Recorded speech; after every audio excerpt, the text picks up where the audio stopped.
Hunter x Hunter 148. It feels like the ending and the beginning of something awesome. I really wasn't expecting that much out of Togashi. I should be, because he always finishes really, really strong. Starts really, really slow and finishes really, really strong. So we had the legitimate reunion this time, redone, right, of Ging and Gone, which is just amazing. But let's go ahead and get into it. And then the little mini flashbacks right in the beginning. All right. So one thing I didn't like about it, believe it or not, was right in the very beginning they had this scene where Killua and Gon, they'd already said goodbye last time. They'd said goodbye. They'd walked past each other. It was beautiful. And now they're like, they're in the same cottage or whatever, the same room sleeping. I'm like, well, you said goodbye. A clean goodbye should never be messed with. Leave it alone. Never open back up a beautifully wrapped goodbye. Okay, so it was just weird. Okay, now we're getting past the rest of it. I pretty much really liked the little the very minimalist flashbacks, just showing basically images, all right, of different characters and how much stuff that we've seen in our 147 episodes, right, leading to this one and everything. It was amazing, all the different characters and stuff. And then we get to all the symbolism. To me, if you would have cut that out, this thing would have been close to perfect. Okay, then we have Gone and the World Tree. Okay, the symbolism, all the symbolism of Gone. The hunter. Here he is, a pro hunter, and they keep showing us, oh, the card. That's right. And you have to sign this waiver in case you get killed and everything, right?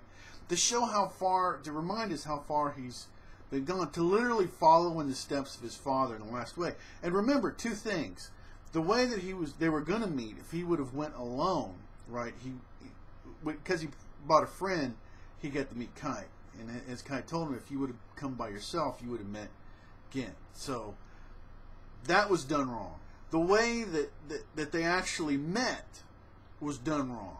Okay, because Ging has to keep this image of this jerk, this guy that's going to do any kind of thing. He doesn't want most people to know that he's a good guy. He's protecting that soft part of himself, okay, from the majority of people. He just doesn't want people to see it. He didn't want to see, the rest of these people seeing him interacting with his son, because they wouldn't be afraid of him. They wouldn't, he wants this distance and everything. So yeah, and then the climbing of there, the whole thing, the trees really got me extraordinarily interested. A lot of this is cleaner because the artwork and everything was pretty bad when Togashi was doing this before. It's a lot easier to understand stuff. His affinity with the tree, feeling its life force, and heeding its whispers on how to climb. It's like, what is going on here? And the world tree. Okay, well anyway, I can't help but feel that there's probably a bigger reason for this. Then we get the explanation of the tree later. And Gon helps the pro climber. It looks like a pro climber, right? And he, hits his emergency evac button and waits for him to rescue. It reminds us this is a good guy when he's not crazy. and threatening random women and stuff, with violence if he doesn't get his way. So it's reaffirming that he's really a good guy, okay. And Gon meets his father, okay. Like I said, the way it should have been, alone, under his own power, right? Friends can only take you so far, right? And and then the question, what do you want, Ging?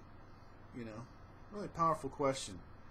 That which is not in front of me right now, okay. Ging tells the chicks, the giant chicks around there, to shut up, There are giant birds, young birds, whatever. Ging wanted to get into these ancient ruins. Okay, remember we talked about that, and so he joined, the hunter for status, the money, and all that kind of stuff. And he opens a non-profit at the age of 15. It's just amazing. And Ging's 10 oddballs, right? The people that support him, they didn't want money or fame or they just wanted the truth and knowledge, right?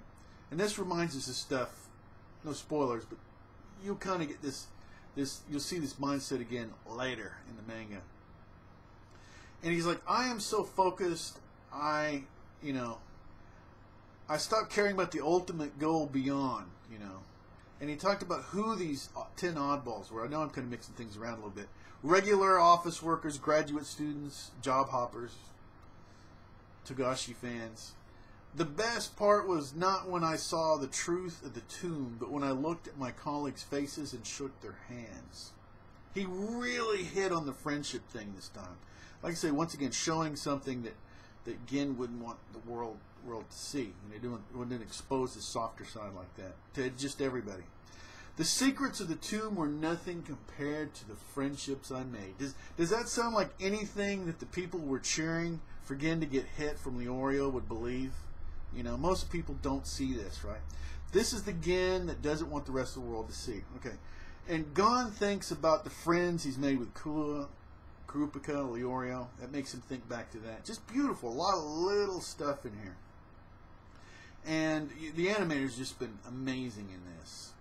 The world tree is a sapling that didn't get enough nutrients. Now that's like, what is the purpose of this world tree if it's actually going to... A real world tree would take in magma, embedded in its roots in the mountains, continue to grow after leaving the atmosphere, outside the world map you are familiar with. See the transition from this. Here's the end of Gon's. It looks like Gon's being the center of this story. And it really looks like now it's going to be about Ging and the big world. It's outside of the little... I mean, think, once again, the symbolism. You know, here's a kid, here's the little world you know as a kid. But as an adult, guess what? There's this much bigger world out there. A lot of stuff like that. And he was talking about the Chimera from the outside world area, you know. And the known world is really only a small part of a much larger world, right? And, I mean, the core of this Hunter x Hunter thing is it's the wonder. It's exploring, right, these unknowns and everything. It's just what's over the horizon. It's just amazing. Gon returns... Ging's Hunter card from Kite. Gon, I mean, a lot of things are wrapped up here. Gon and Ging swap adventure stories, which is just great. And then there's a part where Ging is doing like a Yu Yu Hakusho kind of gun. I'm almost like, yeah, and then I fired my spirit gun. You know, I thought that would have been probably not appropriate, but pretty funny. and the end song was even amazing. You have Nav and Morel. I don't know if you watched the end song. If you missed it, watch it because they made it special here for the very last episode.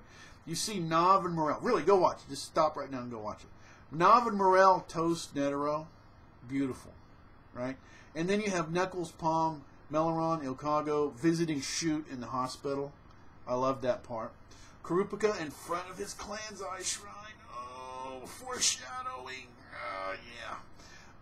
Okay, here's the second thing. Forgot all about this. Gota alive? Really? A magical beast? I please hope not.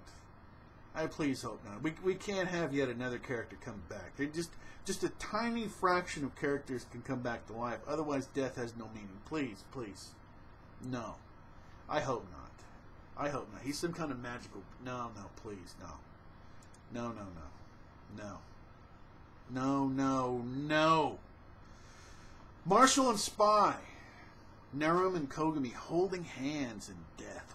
Whoa! Ooh. Powerful stuff there. Right? And we have Kite and her sidekicks. Now she's one of them. She's part of the young crew now. And I'm just glad that Leorio's scenes that we were flashed to were boring, considering his speech. I didn't want to... Okay, anyway, moving on from that. Again, enjoyed a little... Okay, a lot of powerful, and to me, you know, life stuff here. Enjoy the little detours to the fullest, because that's where you will find things more important than what you want, or what you were looking for, however you want to put it. Togashi's slow beginnings and powerful endings. That is just, it was amazing. This was much better than I knew it was going to be good. I didn't think it was going to be great. This to me was great. But for the first time, I felt great. Okay, this is, if you're not caught up with the manga, I'm not going to go deep into it, but stop watching if you haven't, because I'm going to talk just a little bit very briefly about the manga. Okay, so get out of here if you're not caught up. Go away. All right, now just about the manga. This is, we know from, like I said, I'm gonna keep it short, that it felt like it was Ging is so awesome. We just and Gon and Killua, they're great, but this does feel like the series for the most part has moved on without them, which is insane. But I could accept it that they would come back, time skip, all kind of ideas, because they're nowhere near strong enough to deal with what's going on. Okay, but I'm ready for the transition. If Ging is going to be the main character from here on or whatever, and we're going to see about him and the big world and the adult, if this is what it's turning into, I'm absolutely for the right.